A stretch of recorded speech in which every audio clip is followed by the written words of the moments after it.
আসসালামু আলাইকুম। আপনারা দেখছে আবু হুজাইফা দি ইসলামিক চ্যানেল। অনুগ্রহ করে লাইক করুন, শেয়ার করুন এবং চ্যানেলটি সাবস্ক্রাইব। সরাসরি আজকের বিশ্লেষণে চলে যাই। আজ আমরা সহিহ বুখারী শরীফের দারুণ কৌতূহলোদ্দীপক একটা ঐতিহাসিক ধাঁধা নিয়ে কথা বলবো।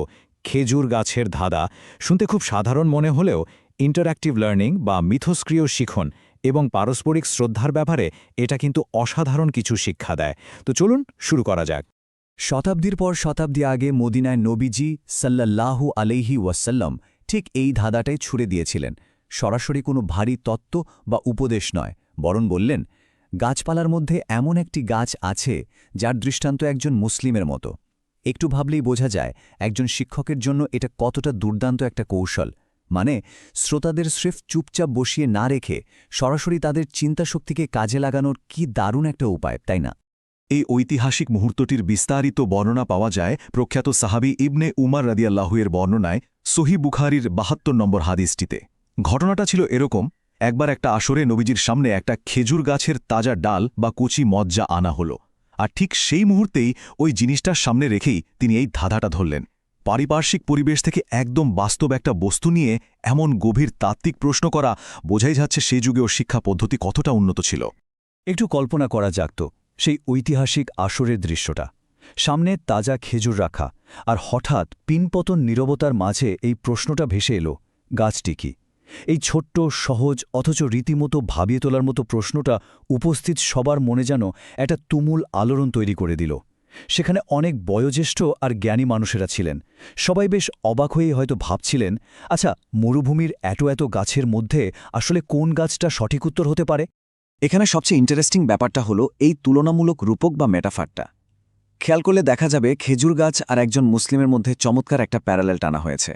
খেজুর গাছের পাতা, ডাল, ছাল, ফল, মানে এর প্রতিটি অংশই যেমন কাজে লাগে এবং সব ঋতুতেই টিকে থেকে মানুষের উপকার করে যায়, ঠিক তেমনি একজন বিশ্বাসী বা মুসলিমও তার কথা, কাজ, জ্ঞান আর আচরণের মাধ্যমে সমাজের জন্য সবসময় কল্যাণকর হবেন।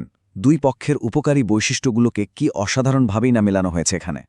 এর পরের অংশটায় ইবনে উমর রাদিয়াল্লাহু আনহুয়ের নিজের কথা থেকে মানবীয় মনস্তত্ত্বের দারুণ একটা চিত্র ফুটে ওঠে। তিনি বলছেন, আমি বলতে চাইলাম যে তা হলো খেজুর গাছ, কিন্তু আমি লোকদের মাঝে বয়সের সবচেয়ে ছোট ছিলাম, তাই নীরব থাকলাম। এই পরিস্থিতিটা আমাদের সবার কাছেই খুব পরিচিত, তাই না? ভেতরে উত্তরের ব্যাপারে একদম ১০০% নিশ্চয়তা কাজ করছে, কিন্তু আশেপাশের পরিবেশে বড়দের প্রতি সম্মানের খাতিরে চুপ করে থাকা। উত্তরটা জানার পরও বলতে না পারার এই যে মানসিক দ্বন্দ্ব, এটা সত্যিই খুব বাস্তব। সেই আসরের উপসংহারে যেটা হল, যখন অন্য বয়োজ্যেষ্ঠ সাহাবীরা সঠিক উত্তরটা দিতে পারলেন না, তখন স্বয়ং নবীজি সাল্লাল্লাহু আলাইহি ওয়াসাল্লাম নিজেই সমাধানটা জানিয়ে দিলেন। তিনি নিশ্চিত করলেন যে হ্যাঁ, ধাঁধার উত্তরটা সত্যিই খেজুর গাছ। আর এভাবেই একজন দূরদর্শী শিক্ষক প্রথমে ছাত্রদের নিজ থেকে ভাবার পুরোপুরি সুযোগ দেন, আর একেবারে শেষে সঠিক দিক নির্দেশনা দিয়ে তাদের জ্ঞানটাকে পূর্ণতা দেন। অসাধারণ একটা ব্যাপার। তো এখানকার সবচেয়ে গুরুত্বপূর্ণ পয়েন্টটা আসলে কি? পয়েন্টটা হলো, এই পুরো ঘটনাটা স্রেফ একটা গাছ নিয়ে নয়।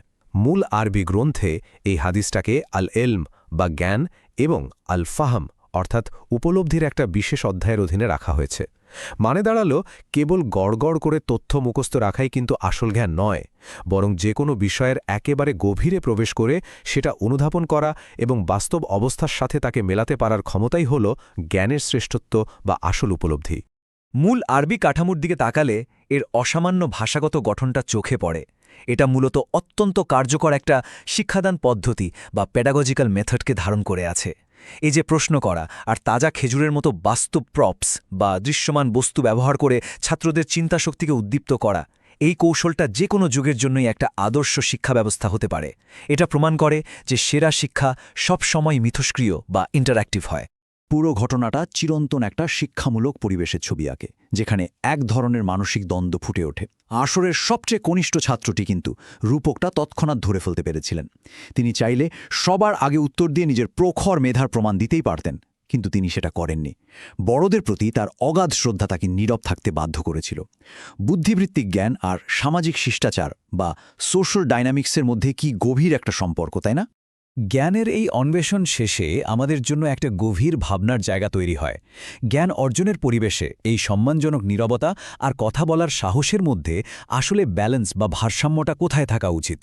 উত্তর জানা থাকলেও ঠিক কখন বড়দের সম্মানে চুপ থাকতে হবে আর কখন নিজের অর্জিত জ্ঞান প্রকাশ করার সাহস দেখাতে হবে, এটা এমন একটা প্রশ্ন যা সব যুগের সব সমাজ ব্যবস্থাতেই চরম প্রাসঙ্গিক। আসুন আমরা সবাই নিজেদের মতো করে এই উত্তরটা খোঁজার চেষ্টা করি। আজকের এই বিশ্লেষণে সাথে থাকার জন্য অসংখ্য ধন্যবাদ।